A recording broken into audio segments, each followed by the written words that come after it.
여러분 안녕하십니까? 5월 18일 목요일 뉴스투데이 시작합니다. 오늘은 5.18 민주화운동 43주년 기념일입니다. 잠시 후에 광주 국립 5.18 민주묘지에서 기념식이 열릴 예정입니다. 이른 시간이지만 기념식 준비가 시작됐는데요. 취재기자가 현장에 나가 있습니다. 김초롱 기자 전해주세요.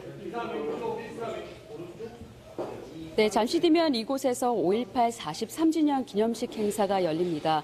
비가 오는 가운데 차분한 분위기 속에서 준비가 이루어지고 있습니다.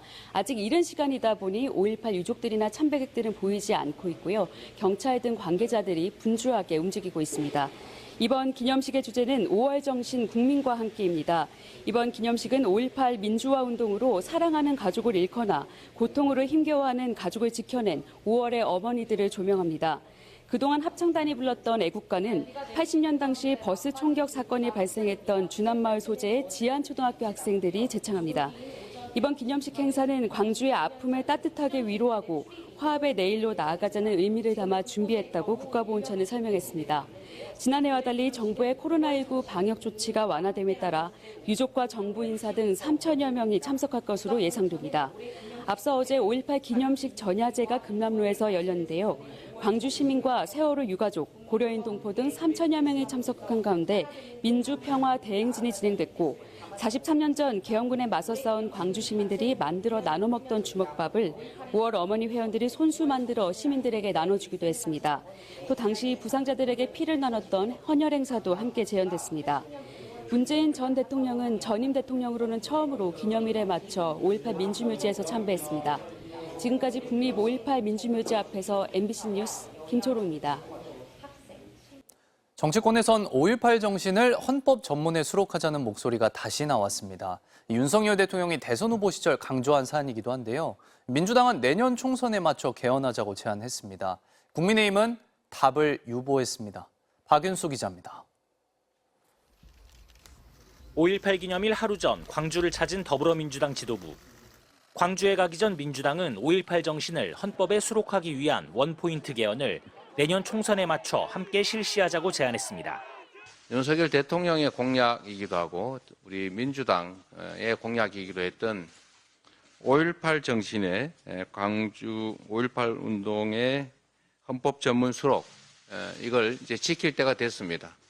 3.1운동으로 건립된 대한민국 임시정부의 법 통과, 불의에 항거한 4.19 민주이념을 계승한다는 내용이 있는 헌법 전문에 5.18 민주화운동 정신을 추가하자는 제안은 윤석열 대통령도 대선 후보 시절 강조했던 사안입니다. 당연히 저는 헌법 전문에 헌법이 개정될 때 반드시 올라가야 된다고 제가 늘 전부터 주장을 해왔습니다. 네. 국민의힘은 일단 상황을 볼 필요가 있다며 유보적 입장을 보였습니다. 개헌이라는 게 쉬운 과정이 아니지 않습니까? 이왕에 개헌을 할 거면 전체적으로 그동안의 개헌이 꼭 필요하다고 공감대가 형성된 사안들을 종합적으로 그렇게 처리해야 되지 않을까. 국민의힘은 이번 5.18을 그간 잇단 설화로 인한 당내 혼란을 수습하고 호남 민심을 다잡는 계기로 준비해왔습니다. 선거 때 표를 얻으려고 한 말이었다고 한 김재원 최고위원에 대한 징계를 5.18 전에 마무리했고 100명 안팎의 현직 의원들이 광주행 특별열차에 오릅니다. 특별열차보다 개헌 추진으로 진정성을 보여달라는 민주당의 요구에 윤 대통령이 어떤 메시지를 내놓을지도 주목됩니다. MBC 뉴스 박윤수입니다. 광주를 찾아 5.18 유가족에게 사과했던 전두환의 손자 전우원 씨가 다시 5.18 묘지를 참배했습니다.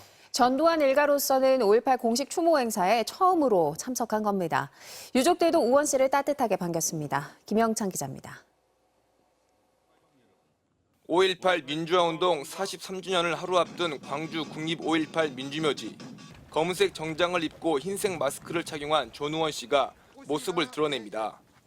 할아버지를 대신해 사죄하겠다며 예고 없이 5.18 추모식에 참석한 겁니다. 제가 뭘 잘해서 온 게 아니라 항상 죄의식을 가지고 있었고 추모식으로 우리나라의 민주주의가 있기 위해서 얼마나 많은 희생이 있었는지를. 전두환 일가 중에서 5.18 공식 행사에 참석한 것은 전우원 씨가 처음입니다. 전 씨는 5.18 유족 한 명 한 명에게 다가가 일일이 허리를 숙여가며 거듭 사죄했습니다. 저는 이전부터 밝혀왔듯이 제 가족들을 자랑스럽게 생각하지 않습니다. 말을 할 자격도 없지만 이렇게 저희 가족 대신해서 정말 진심으로 사과드립니다. 5.18 유가족들은 할아비와는 다르다며 전 씨를 따뜻하게 맞았습니다.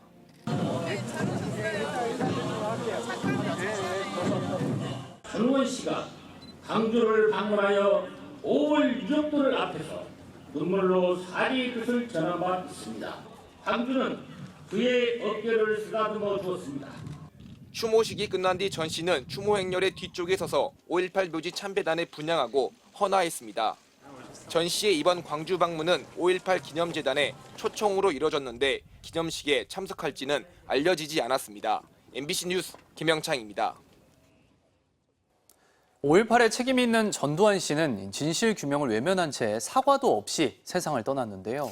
전 씨의 최측근 장세동 씨는 전 씨가 이미 위로를 다했다며 5.18에 대한 사과가 필요 없다고 주장했습니다. 정말 사과가 있었는지 이준범 기자가 따져봤습니다. 영상으로 확인되는 5.18에 대한 전 씨의 첫 언급은 1988년 대통령 퇴임 기자회견입니다. 광주 사태는 우리 근세사에 있어서 가장 불행한 일이었던 것입니다.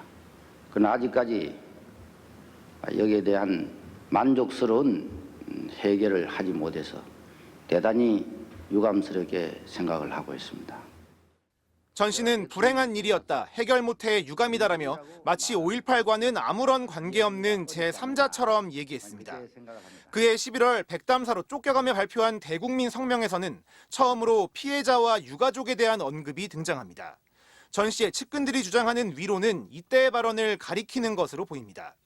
대통령이 된 뒤에 그 상처를 치유하지 못했던 점을 깊이 후회하면서 피해자와 유가족의 아픔과 한이 조금이라도 풀어질 수 있다면 어떤 일이라도 마다하지 않겠습니다. 하지만 이때도 자신의 잘못은 상처를 치유하지 못했던 것으로 국한시키고 철저히 책임을 회피해 피해자들은 위로받기는커녕 오히려 더 분노했는데요. 이후 발언을 보면 전 씨의 왜곡된 인식은 더 적나라하게 드러납니다. 당시 계엄하에서 광주 사태 이전에 서울 등지에서도 각종의 시위가 있었으나 평온을 되찾은 반면 유독 광주에서만 그러한 비극이 발생했던 이유는 정확한 부정이 어렵다고 생각합니다. 5.18의 책임을 오히려 광주로 돌린 겁니다. 이후 언론 인터뷰에서는 아예 5.18을 폭동으로 지칭했습니다. 광주는 그는 총기를 들고 일어나는 하나의 그 폭동이야. 근데 그러니까 계엄군이기 때문에 계엄군이 진압하지 않을 수 없잖아요. 2017년 회고록에서는 북한 특수요원들 다수가 무장하고 있는 시위대 속에서 시민으로 위장했을 것이라는 등 북한군 개입설까지 주장했다가 법원에서 허위 사실이라며 51군데를 삭제하라는 판결을 받았습니다. 당시 재판에 출석할 때는 사과나 위로는커녕 오히려 짜증을 내는 뻔뻔한 태도까지 보였습니다. 발포 명령 부인합니까? MBC 뉴스 이준범입니다.